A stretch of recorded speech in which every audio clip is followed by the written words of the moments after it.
1365 সালে এই ঘটনা বরিশালে হইয়াছিল পাতারহাট থানায়।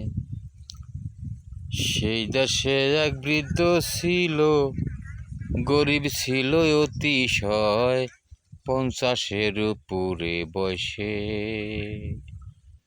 ও বৃদ্ধ কামলা খেটে খায়া, নাম ছিল তার শ্রীমতী, নাহি ছিল জ্ঞান বুদ্ধি, পড়ালেখা কিছুই জানতেন না। ঘরে তাহার একটি পুত্র দিয়াছিলেন দয়াময়, শাহজাহান রাখিল নামটি। ও বয়স হবে বছর 9। অসীম যায় ভাই কামলা দিতে, ছেলেটিরে নিয়া সাথে, বাপো বেটায় কামলা দিতে যায়।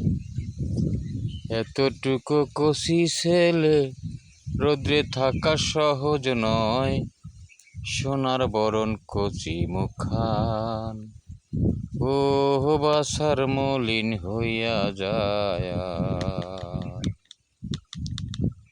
অসীম যায় ভাই কাঠ কাটিতে, ছেলেটিরে লইয়া সাথে, বাপু বেটায় কাঠ কাটিতে যায়।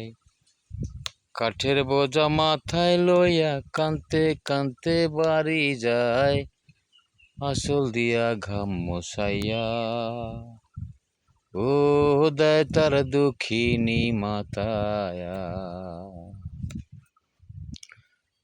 শাহজাহান কান্দিয়া বলে, আর যাব না কাঠ কাটিতে, যাব আমি পাঠশালায়, পড়ালেখা করে আমি ও চাকরি করিব ঢাকায়া।